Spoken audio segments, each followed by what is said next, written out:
ప్రస్తావించడం, ఎందుకంటే కేంద్ర ప్రభుత్వం ఆర్థిక సాయం అందించబోతుంది.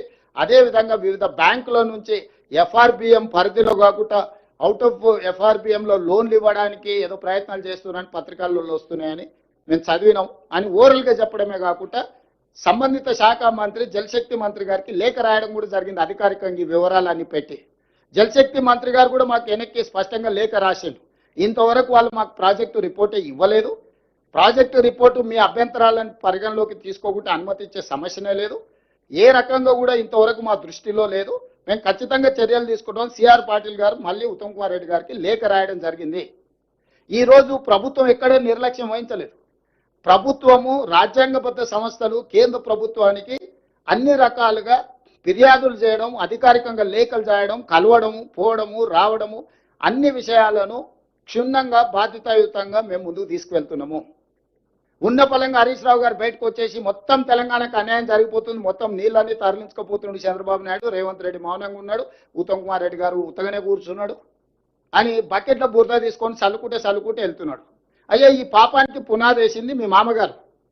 ఆ రోజు నువ్వే సమావేశంలో ఉన్నావు. అయితే గీతే ఎవరినైనా శిక్షించాలంటే చంద్రశేఖరరావు గారిని, హరీష్ రావు గారిని శిక్షించాలి.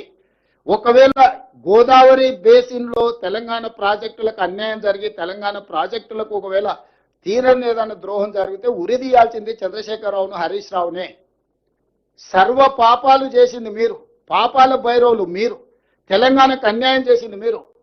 కాంట్రాక్టర్లు ఇచ్చే కమిషన్లకు మీ ఇద్దరి కలయికనే ఒక కాంట్రాక్టర్ పెట్టిన సమావేశం. ఆ కాంట్రాక్టర్ పెట్టిన సమావేశంలో మీరిద్దరు, ఆయన సూత్రధారి అయితే కాంట్రాక్టర్, మీరిద్దరు పాత్రధారులుగా కూర్చొని కమిషన్లకు కక్కుర్తిపడి 400 టీఎంసీలు గోదావరిలో వరద జలాలు ఉన్నాయి, రాయలసీమకు పెన్నా ప్రాంతానికి తరలిస్తామని అన్ని కుట్రలు చేసి ఈరోజు మీ చేతిలో లేకుండా పోయిందని చెప్పి ఆ బురదంతా తీసుకొచ్చి మాకు అంటించాలనే ప్రయత్నం చేయడం ఇది భావ్యమా? అందుకే ఈరోజు స్పష్టంగా తెలంగాణ ప్రజలకు నేను చెప్పదలుచుకున్నా, వీళ్ళు ఏ రోజు కూడా తెలంగాణ ప్రయోజనాల కోసం కృషి చేయలేదు. ఈ రోజు కృష్ణా బేసిన్లో ఉమ్మడి రాష్ట్రంలో ప్రారంభించిన ఏ ఒక్క ప్రాజెక్ట్ అయినా మనకు ప్రధానమైన ఆధారం Krishna basin, Godavari basin. Krishna basin మీదకి వద్దాం. ఉమ్మడి రాష్ట్రంలో సాగునీటి ప్రాజెక్టుల్లో తెలంగాణ ప్రాంతానికి అన్యాయం జరుగుతుంది కాబట్టి నీళ్లు, నిధులు, నియామకాలనే నినాదంతో రాజకీయ పార్టీని మీరు ముందుకు తెచ్చుకొని అధికారంలోకి వచ్చి ఆ నీళ్లకు సంబంధించి కృష్ణా బేసిన్ మీద ఉమ్మడి రాష్ట్రంలో మొదలుపెట్టిన ఒక్క ప్రాజెక్ట్ అయినా పూర్తి చేసిండ్రా చంద్రశేఖరరావు గారు? ఇప్పటి వరకు 2 లక్షల కోట్ల రూపాయలు కేవలం సాగునీటి ప్రాజెక్టులకు కాంట్రాక్టర్లకు బిల్లులు చెల్లించారు.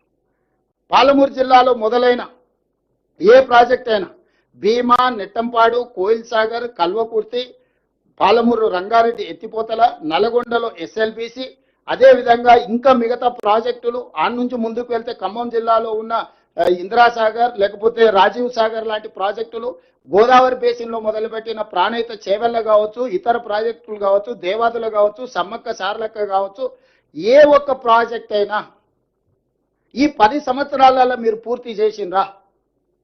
ఆనాడు తుమ్మిడిహెట్టి దగ్గర మొదలుపెట్టి ప్రాజెక్టు కట్టినుంటే అసలు లిఫ్ట్ లేకుండానే గ్రావిటీతోనే ఈరోజు ప్రాజెక్టులన్నీ కంప్లీట్ అయ్యి మొత్తం ఉత్తర తెలంగాణ సస్యశ్యామలం అయ్యేది ఉండే.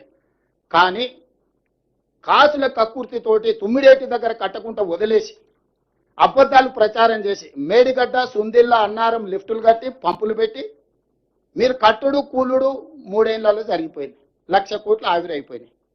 ఈరోజు 1,00,000 కోట్లు ఖర్చు పెట్టిన ప్రాజెక్టు 1,00,000 ఎకరాలకు కూడా నీళ్ళు ఇవ్వలేదని అంటే మిమ్మల్ని ఏమనాలి? ఈరోజు విచారణను ఎదుర్కొంటున్న సందర్భంలో, వాస్తవాలు బయటకు వస్తున్న సందర్భంలో తెలంగాణ ప్రజల్ని తప్పుదోవ పట్టించాలని చెప్పి లేనిది ఉన్నట్టుగా మొత్తం ఒక అబద్ధాన్ని ప్రచారం చేసి ఈ అబద్ధాల ముసుగులో మీరిద్దరు బతికి బట్టగట్టాలనే ప్రయత్నం చేస్తున్నారు. నేను అడుగుతున్న సూటిగా సాగునీటి ప్రాజెక్టుల మీద ఇప్పటివరకు 2 లక్షల కోట్ల రూపాయలు బిల్లులు చెల్లించారు. ఇంకొక 2 లక్షల కోట్ల రూపాయలకు టెండర్లు పెండింగ్ ఉన్నాయి. ఈ రోజు రాష్ట్ర ఆర్థిక పరిస్థితి ఎట్లుందో నేను మళ్ళీ చెప్పాల్సిన అవసరం లేదు. ఈ రోజు ఒక 1000 కోట్లు ప్రతి నెల సాగునీటి ప్రాజెక్టులకు ఖర్చు పెట్టి ఎట్లయినా వీటిని పూర్తి చేద్దామంటే 500 కూడా ఇవ్వలేని పరిస్థితి వచ్చింది రాష్ట్ర ఆర్థిక పరిస్థితి. 10 ఏళ్ళు 2 లక్షల కోట్ల రూపాయలు ఖర్చు పెడితే 1500 కోట్లతోని పూర్తి కావాల్సిన కల్వకుర్తి పూర్తి కాలేదు, 500-600తో పూర్తి కావాల్సిన కోయిల్ సాగర్ కానీ, భీమా కానీ, నెట్టంపాడు కానీ పూర్తి కాలేదు. దేవాదులు అక్కడనే ఉంది, కాంతానపల్లి అక్కడనే ఉంది, సమ్మక్క సారలకు అక్కడనే ఉంది, ప్రాణహిత చేవల్ల ఎడారిగా మారింది. తుమ్మిడిఎత్తి దగ్గర తట్ట మట్టి కూడా తీయలేదు. మొత్తం ప్రాజెక్టులను గాలికి వదిలేసి ఏడ పంపులు పెట్టి ఏడ లిఫ్టులు పెడితే ఏడ మా ఇల్లు నిండుతుందో అని ఒక ప్రణాళికబద్ధంగా మొత్తం రాష్ట్రాన్ని ఆర్థిక వ్యవస్థను దోసుకొని ఈరోజు అక్కసుతోని అసూయతోని అబద్ధాల ప్రచారం కల్పించి నిరంతరం 24 గంటలలో 18 గంటలు కష్టపడి సీతారామకు నీటి కేటాయింపులు మేము తెచ్చినాం. సమ్మక్క సార్లకు ఒక కొలికి పట్టుకొచ్చినాం. పాలమూరు రంగారెడ్డి ఎత్తిపోతల నీటి కేటాయింపులను ఒక కొలికి పట్టుకొచ్చినాం. కల్వకుర్తి ప్రాజెక్టును పూర్తి చేసే ప్రయత్నం చేస్తున్నాం. ఈ రోజు సంగంబండ నుంచి అన్ని ప్రాజెక్టులను పూర్తి చేయడానికి ప్రయత్నం చేస్తాం. ఎస్ఎల్బిసి 42 కిలోమీటర్ల టన్నెల్ 30 కిలోమీటర్లు కాంగ్రెస్ కంప్లీట్ అయితే సంవత్సరానికి 1 కిలోమీటర్ కొడితే కంప్లీట్ అయ్యాయి. గ్రావిటీతో 3,60,000 ఎకరాలకు ఫ్లోరైడ్ ప్రాంతమైన నల్గొండకు నీళ్ళు వస్తాయనుకుంటే దాన్ని అక్కడ పడవ పెట్టిన దాంట్లో కమిషన్లు రావాలి. మనమే కష్టపడి తిరిగి ప్రారంభిస్తే అనుకోకుంటే దుర్ఘటన జరిగితే అక్కడ మనుషులు చచ్చిపోతే పైశాచిక ఆనందం. అసలు వాళ్ళ కళ్ళలో మనుషులు చచ్చిపోయినప్పుడు ఎప్పుడైనా హరీష్ రావు గారి ఫేస్ చూడండి, కేటీఆర్ ఫేస్ చూడండి, ఇట్లా వెలిగిపోతూ ఉంటుంది. ఇట్లా బల్బు 1000 వోల్టుల బల్బు లాగా.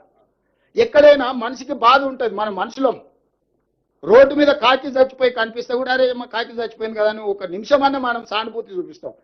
పిల్లలు చచ్చిపోతే అదే పైశాచిక ఆనందం. ఎక్కడైనా యాక్సిడెంట్లు ఎవరైనా మనుషులు చచ్చిపోతే అదే పైశాచిక ఆనందం. ఎక్కడైనా పనులు చేస్తుంటే కార్మికులు చచ్చిపోతే అదే పైశాచిక ఆనందం. మీ పార్టీ అకౌంట్లోనే 1,500 కోట్ల రూపాయలు ఉన్నాయి. ఎవరిచ్చిండ్రు అవి? తెలంగాణ ప్రజలు ఇచ్చినవే కదా. అందులోకి వెళ్ళి ఆ కుటుంబానికో 10 లక్షలు, ఆ కుటుంబానికో 10 లక్షలు, ఆ కుటుంబానికో 10 లక్షలు ఈ దురదృష్టవశాత్తు ప్రమాదంలో చచ్చిపోయిన పేదలకు పంచిపెడతారని ఈ 18 నెలలు చూసిన. 10 పైసలు పిల్లికి కూడా బిచ్చం పెట్టరు.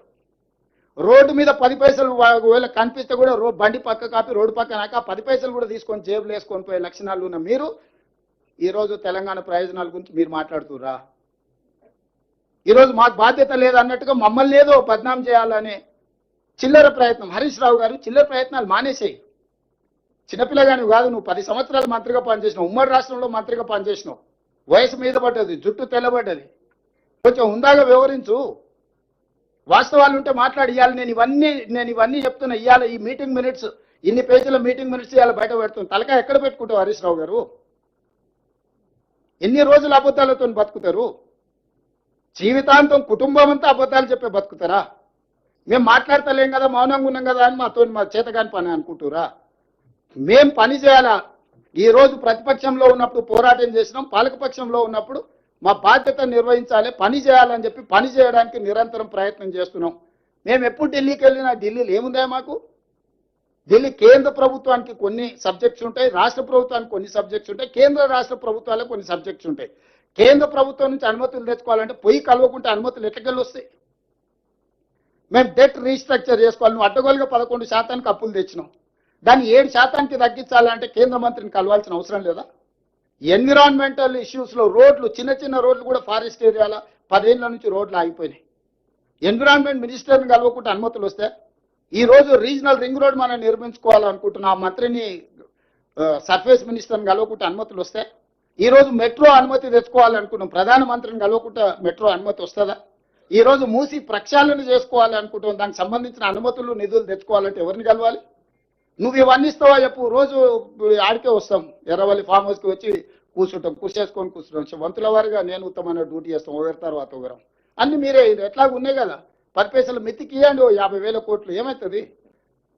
సంపాదించింది ఇద్దరు బాబామర్దలు అనుకుంటే ఒక 50,000 కోట్లు ఒక లెక్కనా? బాండ్స్ రాసిస్తాం రాష్ట్ర ప్రభుత్వం నుంచి. 10 పైసలు మితికి ఇయ్యండి. ఏడ దాచుకుంటారు? దాచిపెట్టుకొని టెన్షన్తో బీపీ షుగర్లు లో బీపీ వచ్చేసి హాస్పిటల్ వాడాల్సి వస్తుంది. దాచుకుని ఎవరు దొంగ ఎత్తుకపోతాడో అని. ఎందుకు వస్తున్నాయి లో బీపీ షుగర్లు? అడ్డగోలుగా సంపాదించి అవి ఎవడొచ్చి పట్టుకుంటాడు అని టెన్షన్తో వస్తున్నాయి. ఇట్లాంటి నీచమైన మనస్తత్వం ఉన్న ప్రతిపక్ష నాయకులు ఉండడం దురదృష్టకరము.